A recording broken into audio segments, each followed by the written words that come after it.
Siapa yang membacakan hadis ini, doa ini, riwayat ini setiap pagi di hari Jumat, setiap Jumat dibacakan sebanyak 3 kali. Ghufira lahu, Allah berkenan mengampuni dosa-dosanya. Wa in kana qad farra minaz zahfi, sekalipun ia pernah melakukan dosa besar, ia menghindar dari medan juang. Orang-orang yang mampu mengamalkan itu diisyaratkan dalam surah Ali Imran. Setara dengan orang-orang yang berinfak, setara dengan orang-orang yang sabar, setara dengan orang-orang yang berbuat baik. As-sabirina, was-sadiqina, wal-qanitina, wal-munfiqina, wal-mustaghfirina bil-ashar. Wal-mustaghfirina bil-ashar. Maka istighfar ini agung nilainya, mengampuni dosa, mendatangkan harta dari sisi yang tidak kita duga, dan merubah pribadi kita menjadi orang baik, serta mempengaruhi setiap ibadah kita, berubah kualitasnya menjadi lebih baik.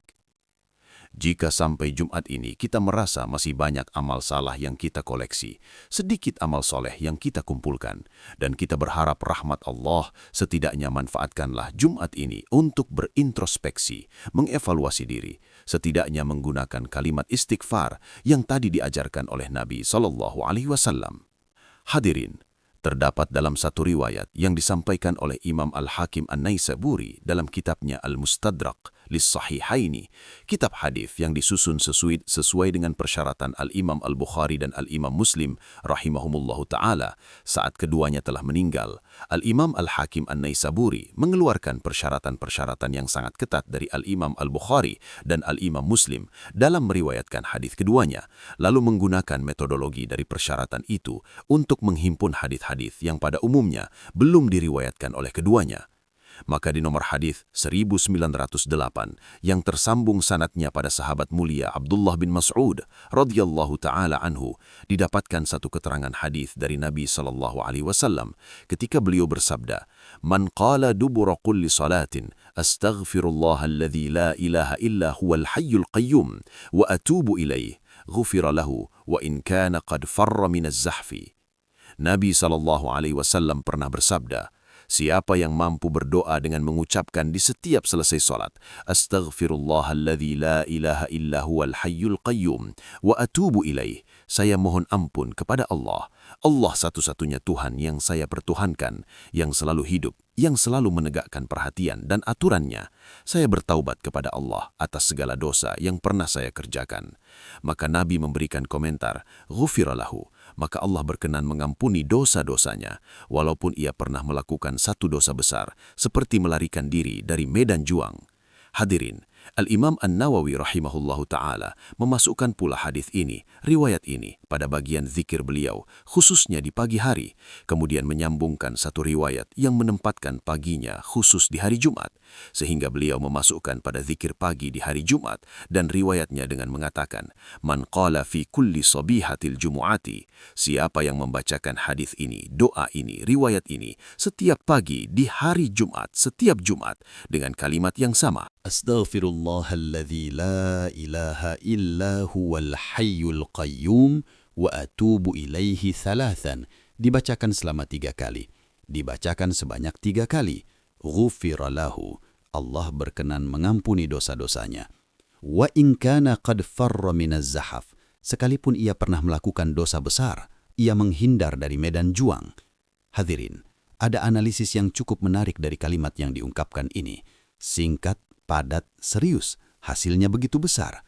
Kalimat ini bukan sekedar doa yang saat dimunculkan seakan-akan seseorang bebas melakukan kesalahan, mudah melakukan dosa bahkan yang besar, lalu tinggal mengucapkan kalimat ini dan selesai. Ada pemahaman dalam setiap teks hadis yang disampaikan, ada pengertian dari setiap apa yang diajarkan oleh Nabi SAW, dan di titik itulah kita membutuhkan sanad untuk mengetahui itu semuanya. Kalimat astaghfirullah yang diucapkan setelah selesai sholat, ataupun juga setiap Jumat di akhir pekan, memberikan kesan korektif dan evaluatif kepada setiap kita selaku hamba Allah Subhanahu wa Ta'ala. Koreksi dan evaluasi, mengoreksi hal-hal yang tidak tepat yang pernah kita kerjakan, mengevaluasi kinerja amal soleh kita yang mungkin belum banyak dikumpulkan, termasuk setelah menunaikan sholat. Mengapa zikir pertama yang diungkapkan kalimat istighfar? Sebagian ulama mengatakan, boleh jadi seharusnya hamba yang sholat itu menunaikan sholat dalam keadaan khusyuk. Dia abai dengan sifat khusyuk itu. Ada yang baru takbir sudah ingat dengan pekerjaan. ada yang baru takbir sudah ingat dengan WA, ada yang baru takbir teringat dengan utang, ada yang baru takbir teringat dengan jalinan pertemanan. Dari mulai takbir sampai dengan salam ditutup yang terakhir, barangkali di bawah standar kekhusyukan, di bawah 50% dia bisa fokus beribadah pada Allah Subhanahu wa Ta'ala. Untuk itulah, selesai menunaikan salat, kalimat pertama yang kita ucapkan astaghfirullah, seakan memberikan pesan permohonan ampun kepada Allah, karena tak mampu fokus sepenuhnya dalam salat, karena lemah untuk khusyuk sepenuhnya dalam salat. Yang dengan kalimat itulah, Allah berkenan mengampuni dan menutupi kekurangan-kekurangan yang terjadi saat salat. Itu pun demikian, antara salat satu ke salat yang lainnya, diucapkan astaghfirullah bukan sekedar diungkapkan di lisan, tapi sekaligus mengingat dalam pikiran, meresapkan dalam hati apa kesalahan yang pernah diperbuat itu, dosa apa yang pernah dikerjakan itu, dari ujung kepala sampai ujung kaki, mata yang salah melihat, telinga yang salah mendengar, lisan yang salah bicara, sampai dengan kaki yang keliru dalam melangkah. Maka kalimat astaghfirullah mengoreksi semua bagian perilaku yang salah itu, mengevaluasi perilaku yang tidak tepat itu, dan merubah semua yang keliru yang salah itu ke jalan yang soleh. Itu hakikatnya. Untuk itulah kemudian dilakukan langkah evaluasi harian, lalu bertemu pada Jumat ada evaluasi pekanan. Diucapkan dalam setiap Jumat untuk mengevaluasi dalam sepekan, apa kekurangan yang dilakukan, kesalahan yang dikerjakan, perbuatan negatif yang sudah terlanjur keluar, maka dievaluasi dalam sepekan, berupaya untuk memperbaiki itu dan meningkatkan takwa kepada Allah Subhanahu wa Ta'ala. Itulah sebabnya diantaranya ketika Nabi SAW mengatakan, Nabi SAW pernah menyampaikan, As-salawatul khamsu wal jumu'atu ilal jumu'ati wa ramadhanu ila ramadhana mukaffiratun lima bainahunna. Salat ke salat yang lainnya, Jumat ke Jumat, Ramadan ke Ramadan, akan otomatis menjadi kafarat dari dosa-dosa kecil yang pernah terjadi di antaranya. Dengan mengerjakan salat benar, ikhlas, dosa-dosa kecil digugurkan dengan istighfar mengevaluasi diri, ditambahkan setelah selesai salat pagi-pagi dalam Jumat kita istighfar sampai dengan disebutkan 3 kali sampai sadar. Bukan hanya 3 kalinya, sampai punya kesadaran bahwa itu salah, sampai punya kesadaran bahwa itu keliru, sampai punya kesadaran untuk memperbaiki kesalahan-kesalahan itu. Saat itulah kita mengatakan, Alladzi la ilaha illa huwal hayyul qayyum. Sampai kita mampu menetapkan ada Allah yang mengawasi kita. Ada Allah yang kita tuhankan. Ada Allah yang selalu hayyun la yamut, selalu tegak, selalu hidup, mengawasi kita semua.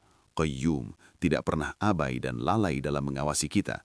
Sampai kita punya rasa itu, merasa diawasi Allah, merasa dipantau Allah, sehingga dengan dipantau itu kita tidak bicara sembarangan, takut kalau bicara sedang dipantau salah, takut kalau mendengar yang salah ketika sedang dipantau, wa atubu ilaih.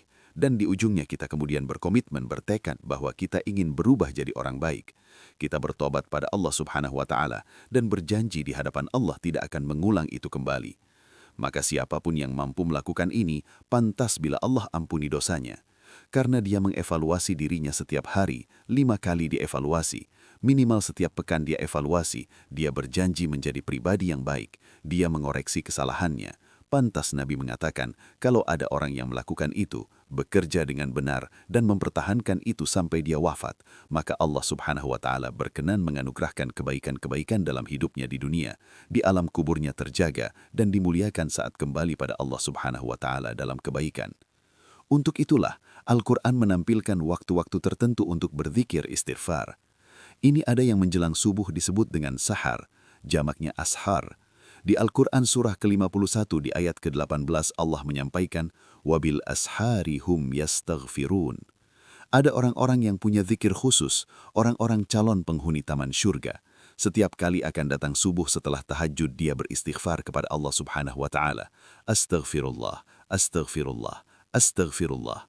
Dan di antara zikir yang disebutkan pengampunan dosa tadi, Astaghfirullahalladzi la ilaha illa huwal hayyul qayyum wa atubu ilaih. Dia sebutkan sampai 3 kali, hingga terasa pada jiwanya. Orang-orang yang mampu mengamalkan itu diisyaratkan dalam surah Ali Imran, setara dengan orang-orang yang berinfak, orang-orang yang sabar, orang-orang yang khusyuk, dan orang-orang yang senantiasa dekat dengan Allah Subhanahu wa Ta'ala. Ada lagi yang memahami bahwa amalan-amalan itu menghadirkan kemuliaan-kemuliaan. Rajin istighfar juga berpotensi menambah kepercayaan Allah untuk memberikan titipan harta kepada kita. Ditemukan keterangan itu di Quran surah Nuh misalnya, di ayat ke-10 itu dengan kalimat istighfar. فَقُلْتُ اسْتَغْفِرُوا رَبَّكُمْ إِنَّهُ كَانَ غَفَّارًا يُرْسِلِ السَّمَاءَ عَلَيْكُمْ بِمِدْرَارًا. Aku katakan, kata Nabi Nuh alaihissalam pada umatku, ayo istighfar kepada Rabbmu. Sungguh Allah itu maha menerima istighfar, maha menerima taubat, maha mengampuni dosa sebesar apapun. Kalau itu sudah diberikan, maka anugerah diturunkan, air hujan dibuka. Hujannya bukan musibah dalam arti yang buruk, hujannya turun dengan rahmat, hujannya kebaikan, hujannya menghilangkan, meringankan panas, menghilangkan penat, menghilangkan debu-debu yang menghadang. Wa yumditkum bi amwal. Setelah itu Allah tambahkan harta benda supaya kita bisa ibadah dengan harta itu. Itulah sebabnya kenapa di Ali Imran disetarakan dengan munfiqin. Ketika hartanya datang, maka orang rajin istighfar gemar berinfak. Bukan sekedar tambah harta, tambah mewah, tambah foya-foya. Tidak. Pelaku istighfar, ahli istighfar, ketika dititipkan harta, dia gemar berinfak. Istighfar pengaruh kepada kehusyuan. Wal qanitin. Qanitun itu adalah sifat bagi orang-orang yang khusyuk dalam sholat. Di antaranya Al-Baqarah ayat 238. Hafidhu ala sholawati was sholatil wusta wa qumu lillahi qanitin. Orang-orang yang istighfarnya bagus akan berdampak pada sholatnya pun bagus. Sholatnya baik. Bila sholatnya sudah baik, doanya terkabul. Bila sholatnya sudah baik, pribadinya jadi baik. Maka istighfar ini agung nilainya. Mengampuni dosa, mendatangkan harta dari sisi yang tidak kita duga, dan merubah pribadi kita menjadi orang baik, serta mempengaruhi setiap ibadah kita. Berubah kualitasnya menjadi lebih baik. Itu di antara riwayat walaupun singkat, padat, tapi bermanfaat. Dan dengan iman kita bisa mendapatkan itu. Berzikirlah dengan menggunakan iman. Terimalah riwayat ini dengan menggunakan iman. Lakukan dengan menggunakan iman. Dan dengan iman itulah kemudian kita dihisap. Dan dengan iman itulah kita hidup. Dan dengan iman itulah kita dimuliakan oleh Allah Subhanahu wa Ta'ala di dunia dan di akhirat. Semoga khotbah yang singkat ini bisa menjadi pedoman berkehidupan yang padat untuk kita dan menggugah kita untuk berevaluasi diri. Sungguh, pada akhirnya seluruh aktivitas kita di dunia ini akan berakhir, selesai. Tapi yang belum selesai adalah pertanggungjawaban amalan kita. Apakah dinilai soleh ataukah dinilai salah? Jika sampai Jumat ini kita merasa masih banyak amal salah yang kita koleksi, sedikit amal soleh yang kita kumpulkan, dan kita berharap rahmat Allah, setidaknya manfaatkanlah Jumat ini untuk berintrospeksi, mengevaluasi diri, setidaknya menggunakan kalimat istighfar yang tadi diajarkan oleh Nabi SAW. Semoga dengan itu mengantarkan kita pada lembaran hidup yang lebih baik dan juga menyampaikan kita pada akhir kehidupan husnul khotimah.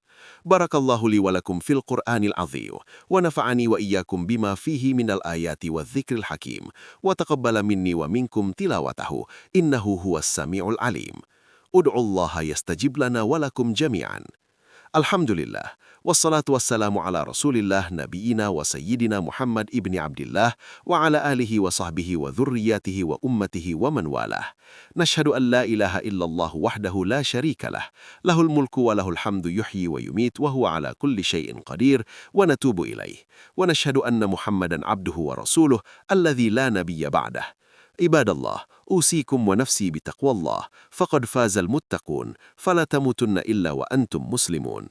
Ya ayyuhalladzina amanu taqullaha haqqa tuqatih, wa la tamutunna illa wa antum muslimun. Kalau itu sudah diberikan, maka anugerah diturunkan. Air hujan dibuka. Hujannya bukan musibah dalam arti yang buruk. Hujannya turun dengan rahmat. Hujannya kebaikan. Hujannya menghilangkan, meringankan panas, menghilangkan penat, menghilangkan debu-debu yang menghadang. Wa yumdidkum bi amwal. Setelah itu, Allah tambahkan harta benda supaya kita bisa ibadah dengan harta itu. Itulah sebabnya, kenapa di Ali Imran disetarakan dengan munfikin. Ketika hartanya datang, maka orang rajin istighfar gemar berinfak. Bukan sekedar tambah harta, tambah mewah, tambah foya-foya. Tidak, pelaku istighfar, ahli istighfar, ketika dititipkan harta, dia gemar berinfak. Istighfar, pengaruh kepada kekhusyuan. Wal qanitin. Qanitun itu adalah sifat bagi orang-orang yang khusyuk dalam sholat. Di antaranya, Al-Baqarah ayat 238. Hafidhu ala sholawati was sholatil wusta wa qumu lillahi qanitin. Orang-orang yang istighfarnya bagus akan berdampak pada sholatnya pun bagus, sholatnya baik. Bila sholatnya sudah baik, doanya terkabul. Bila sholatnya sudah baik, pribadinya jadi baik. Maka istighfar ini agung nilainya. Mengampuni dosa, mendatangkan harta dari sisi yang tidak kita duga, dan merubah pribadi kita menjadi orang baik, serta mempengaruhi setiap ibadah kita, berubah kualitasnya menjadi lebih baik. Itu di antara riwayat walaupun singkat padat, tapi bermanfaat. Dan dengan iman, kita bisa mendapatkan itu. Berzikirlah dengan menggunakan iman. Terimalah riwayat ini dengan menggunakan iman. Lakukan dengan menggunakan iman, dan dengan iman itulah kita dihisab, dan dengan iman itulah kita hidup, dan dengan iman itulah kita dimuliakan oleh Allah Subhanahu wa Ta'ala di dunia dan di akhirat. Semoga khutbah yang singkat ini bisa menjadi pedoman berkehidupan yang padat untuk kita dan menggugah kita untuk berevaluasi diri. Sungguh, pada akhirnya seluruh aktivitas kita di dunia ini akan berakhir, selesai. Tapi yang belum selesai adalah pertanggungjawaban amalan kita. Apakah dinilai soleh ataukah dinilai salah? Jika sampai Jumat ini kita merasa masih banyak amal salah yang kita koleksi, sedikit amal soleh yang kita kumpulkan, dan kita berharap rahmat Allah, setidaknya manfaatkanlah Jumat ini untuk berintrospeksi, mengevaluasi diri, setidaknya menggunakan kalimat istighfar yang tadi diajarkan oleh Nabi SAW.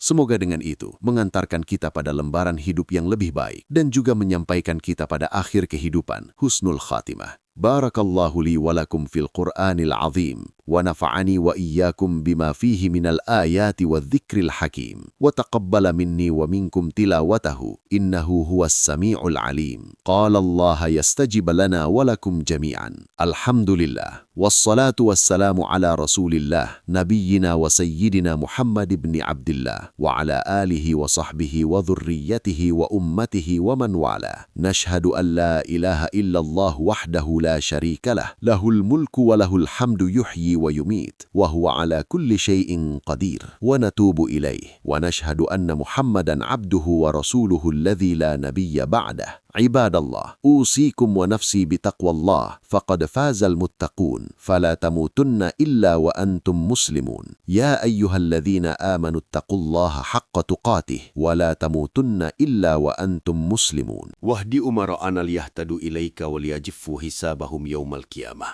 Dan mohon berikan hidayah ya Allah. Berikan hidayah kepada para pemimpin kami di level atas sampai yang rendah, agar berpegang teguh ya Allah pada nilai ketakwaan kepadamu demi meringankan hisab mereka di akhirat kelak. Wahdi ulama'ana waju'umumukaddin.